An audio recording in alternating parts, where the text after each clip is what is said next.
Thanks for joining us on Plus TV Africa. I am Benga Aborowa. President Muhammadu Buhari yesterday signed an executive order to freeze assets of individuals with corrupt cases. Executive Order number 6 of 2018 on the preservation of assets connected with serious corruption and other relevant offences was signed at a short ceremony in the council chamber of Presidential Villa in Abuja. According to Buhari, there's a very strong link between corruption and peace and security of the country. As this real battle continues, we still need to strengthen our policies and institutions in order to successfully fight corruption. We recognize that there are more grounds to cover in the war against corruption, and we are prepared to go out to possess those hands by cutting off any means that facilitates corruption and supports its growth. It has thus become necessary to rekit and retool our arsenal to be able to effectively tackle corruption's perilous counterattack against the Nigerian state. The Senate President, Dr. Bukola Saraki, has denied any plans to defect to the People's Democratic Party. This is coming in the wake of several newspaper and online reports that the former new PDP bloc of the All Progressive Congress will announce their exit from the mainstream of the party in preparation to join the People's Democratic Party. It was reported that the group, which includes Senate President Bukola Saraki, Speaker of the House of Representatives Yakubu Dogara, and a former governor of Kano State, Rabiu Kwankwaso, were set to lead a coalition of political parties and interests to challenge President Muhammadu Buhari. Mr. Yusuf Olaniyonu, the Special Advisor on Media and Publicity to the Senate President, Dr. Bukola Saraki, who spoke to Plus TV Africa in a telephone conversation, stated categorically that the information was false and the Senate President had no such plans to leave the ruling APC. There's nothing like that now. Obviously, there is nothing like that. And everybody saw them on TV today presiding over their respective chambers in the parliament. And if they are defecting, you have to announce that on the floor of the parliament, and they won't change seats and nothing like that. Even Senator Kwankwaso. All I know is that he is a member of the APC. He's presiding over the affairs of the Senate as the Senate President and Chairman of the National Assembly. The Senate has resolved to urge the Nigerian police to quickly take action to reduce the number of heavy roadblocks on the southeastern major expressways as to facilitate the free movement of goods, people and services throughout the region and the Federation. The Senate also advised the Nigerian police and army to always seek to balance the imperatives of national security in the monitoring of an environment, especially if there are no evident security breaches. Bullet hit Angela on her side by the midriff, and she began losing blood in the open roof of the vehicle. She was rushed to Garki Hospital, but they would not treat her until they saw a police report. Despite the fact that the police officers present, while the deliberation was going on, Angela bled and died.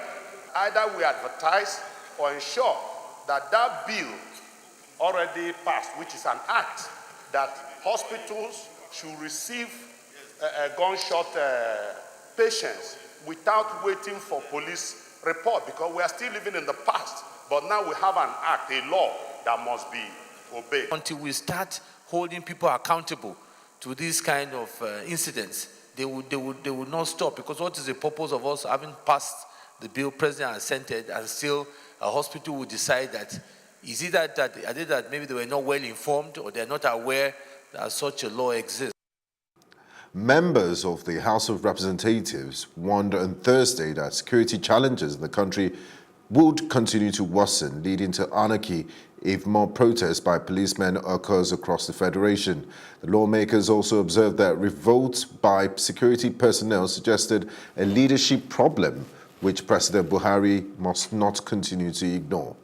Guns are blocking the road Silence, rioting, please. Honorable members, calling silence, the please. IG, based on what I saw, calling the IG a thief. This post, as constituted under the current IG, is incapable of protecting the security of life and property of Nigerians. Nobody who will cry for them, but I believe this chamber can stand for them so that if some frame-up charges will not be brought to them and they will be summarily dismissed. Billion naira investments made by the French government to boost the transportation sector in Lagos State. The state government seems ready to forge ahead with its blueprint for an effective system of transport. At a briefing yesterday, officials of the state government unveiled their strategy and took stock of their achievements. Lagos, the city of excellence and aquatic splendor, home to an estimated 17 million people. Transportation remains a key component in a city as busy as Lagos. The menace of heavy-duty goods and haulage trucks have become a road hazard. So we're here at the Echo FM Multipurpose Hall for the third Lagos Traffic Radio Lecture Series, hosted by the Lagos Traffic Radio and the Lagos State Government. The theme of the lecture is Lagos State Transport and Infrastructural Support Systems. The number of vehicles per kilometer in Lagos is about 234 vehicles per kilometer, whereas in advanced countries about 50 to 60. But in Lagos, we have 234 vehicles per kilometer. Based on the directive of the Lagos State Government to ensure that articulated vehicles and tankers, that is, tank vehicles are roadworthy on our roads. Lagos State Government has given that directive that whoever wants to apply the Lagos State in terms of the vehicle owners must ensure their vehicles are roadworthy. And this has been ongoing for a while. But in order to ensure that all stakeholders are inclusive in this directive, Lagos State Government has met with all stakeholders, and at that meeting, we have all agreed that we must give them time to go back and ensure they have roadworthy vehicles on our road. We have this policy called the Road Transport Safety Standardization Policy, which tends to address the issue of standards among all fleet operators, not just trucks, but all fleet operators. And it has three integral components: the company safety standards, the vehicle safety standard, and of course, the driver's safety standards. In today's lecture, the stakeholders of various sectors come together to propose solutions to the prevalent traffic situation in Lagos State. I am Susan Jasper, reporting for Plus TV Africa. When we return, we'll bring you news making headlines across Africa and the rest of the world. Don't go away.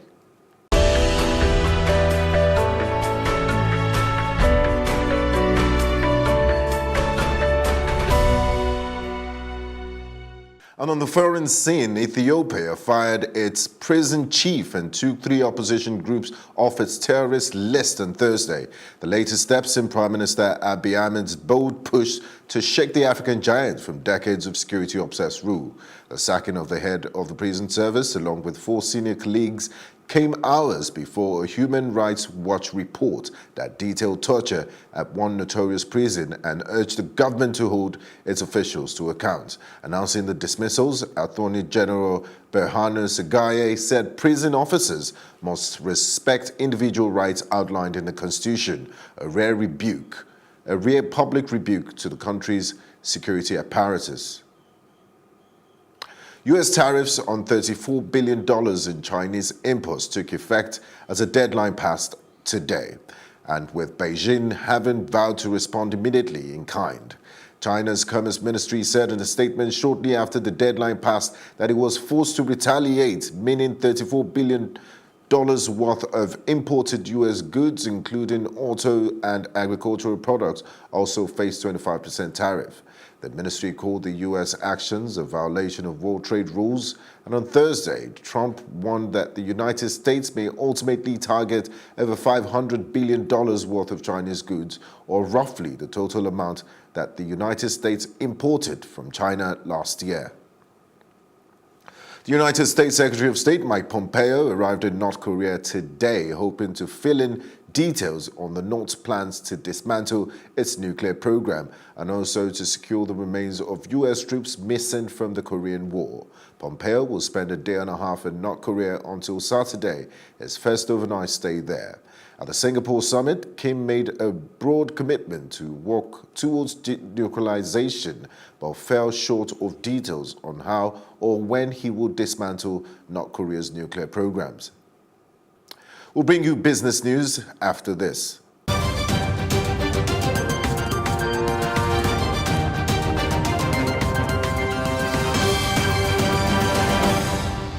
And in business, plans to invest 9.7 billion naira in a mass transit deal at the Murtala Mohammed International Airport has been completed by Elysium Integrated Development Company. This was disclosed in Abuja by Senator Hadi Straker, the Minister of State for Aviation. He said this while presenting the project team for the construction of the new office and staff quarters for the Federal Airport Authority of Nigeria. The minister said the proposed partnership by the project team is on a public-private partnership agreement. He gave the team a mandate to identify prospective PPP partners and consider the proposal by Elysium Integrated Development Company to invest 9.7 billion naira in a mass transit ground transportation structure at the Murtala Mohammed International Airport in Lagos. Adding to this, the minister urged the team to be prompt in the delivery of the new office complex and staff quarters project, as he expects a weekly briefing on their progress. Members of the team were selected from federal ministries of finance, justice, budget and planning, infrastructure and concession regulatory commission, the Federal Airport Authority of Nigeria and the Ministry of Transportation. The Nigerian Stock Exchange market closed today with an upward trend. Closed yesterday, with an upward trend as the all-share index rose by 0.65% to close at 37,743.22. Leading the list of the top gainers was Dangote Cement, which gained 5 naira to close at 228 naira. Others were Nigerian Breweries, rising by 2 naira. CCNN 1.1 naira, Julius Berger at 0.9 naira, and Dangote Sugar at 65 kobo. Mobil, however, led the list of the top losers as it shed 7.89%, dropping from 190 to 175 naira.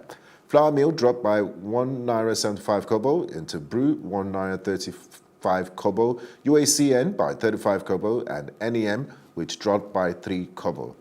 The top trades were UBA, Zenith Bank, Axis Bank, GTB, and FBNH. Market capitalization closed at 13.672 trillion naira, while the total deals in yesterday's stock market were 3,710. Still ahead on Plus TV News is our roundup on sports and entertainment. We'll be back in a moment. In entertainment, upcoming Nollywood Yoruba actress Yetunde Akinlapa was brought before an Ikeja Chief Magistrate Court and indicted with breaking and entry and stealing goods worth 7 million naira. The K2 resident, who has pleaded not guilty, is on trial on a 3-count charge. Police prosecutor Benson Emueri, while giving his testimony, said the accused was arrested while trying to enter the apartment of one Mr. Adeboye Lamidi. This isn't the first time Akinlapa has been caught, as she has been involved over time in similar acts before serving time in Kirikiri prison back in 2013. The actress's debut into Nollywood was in 2013 in a Yoruba movie titled Ileri Oluwa. She has been granted bail to the tune of 200,000 naira, given 2 conditions of gaining employment and evidence of 2 years tax payment to the Lagos State government. The case has been adjourned till the 22nd of October 2018. Golden Globe Award winner Idris Elba is in final talks to star as the villain in the Fast and Furious spin-off titled Hobbs and Shaw.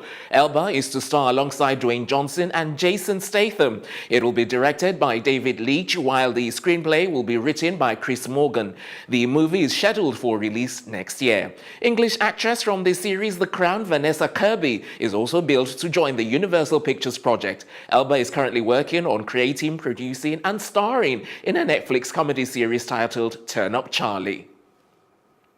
American television radio host, a political commentator, and a sports broadcaster, Ed Schultz, is dead. The death was confirmed on Thursday by his employer, RT America, who released a statement saying the 64-year-old actor passed quietly early in the morning on the 5th of July at his home in Washington, D.C. Schultz began hosting his own show in 2009 after 20 years of covering sports and politics before it was cancelled in 2015. His RT America show began airing in 2016, and sources say he died of natural causes and was survived by Wendy Schultz, his wife, and their 6 children.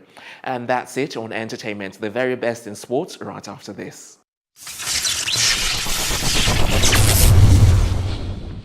Hello and welcome to Sports Update on Plus TV Africa. Moving straight to athletics, Blessing Okagbare was missing in action as the IAAF Diamond League train makes its 8th stop in Lausanne, Switzerland. And Okagbare was listed to run from lane 2 at the event, but when the athletes lined up for the race, it was showing DNS did not start. That was marked against her name. And nothing has been said so far as to why she was absent from an event she was confirmed to take part in. And this would be the second time the Nigerian would either fail to appear or could not finish a 100-meter race in Lausanne. And the first time was 4 years ago in 2014 when she failed to finish the blue ribbon race. And two-time African long jump champion Ese Brume leapt 6.66 meters to place 4th at the IAAF Diamond League meeting. It was the Nigerian's first appearance in the money-spinning event, and for her efforts, she earned a check of $3,000 and 5 points to move to 6th on the Diamond League ranking after 2 events. And Brume, who won a historic long jump gold at the Commonwealth Games 4 years ago in Glasgow, Scotland, will be looking forward to making the start list when the long jump event is on the Diamond League menu again at the Mueller Anniversary Games at the London Stadium on the 21st of July 2018 in London. And now talking about football, another feather has been added to the Nigerian Football Federation president and member of the organizing committee of the FIFA World Cup, Amaju Pinnick. He has been appointed as the new first vice president of the Confederation of African Football, CAF. He currently heads the Africa Cup of Nations Committee, which is in charge of organizing the continent's flagship event. And Pinnick's appointment, according to a letter signed by CAF General Secretary Amr Fahmy, dated the 5th of July 2018, it was necessitated by the resignation of Kwesi Nyantakyi, who was also formerly the president of Ghana Football Federation, from the post. This decision is immediately applicable and will be ratified by the Executive Committee on its session scheduled for the 27th and 28th of September 2018. And in tennis, Kyle Edmund is the only Briton left in the Wimbledon singles after setting up a 3rd-round match with 3-time champion Novak Djokovic. And Edmund defeated qualifier Bradley Clan on center court in the 2nd round. And the 21st seed will play Djokovic, who beat Horacio Zeballos 6-1, 6-1, 6-3. And this will be the first time the British #1 will be reaching the last 32 at the SW19. And fellow Britons Johanna Konta and Kati Bota lost their 2nd-round matches earlier on Thursday, with Johanna Konta losing to Dominika Cibulkova in front of 1,000 of empty seats at her home Grand Slam. And defending champion Gabin Muguruza became the 6th top 8 women's seed to exit Wimbledon as she lost to Alison van Uytvanck in the 2nd round. And the Belgian world number 47 Van Uytvanck demonstrated skill and power to beat the 3rd seed 5-7, 6-2, 6-1. And the Spaniard suffered the earliest defeat of a defending women's champion at the All England club since Steffi Graf lost in the 1st round in 1994. And top seed Simona Halep beat China's Sai Zheng 7-5, 6-love earlier on. And Halep and 7th seed Karolina Pliskova are the only top 8 seeds remaining in the women's draw. And that's it on Sport Update on Plus TV Africa. I am Udoka Njoku. That's our news roundup of events. We'll be back later with more stories making the headlines. Do join us. I am Benga Aborowa. Do have a great day.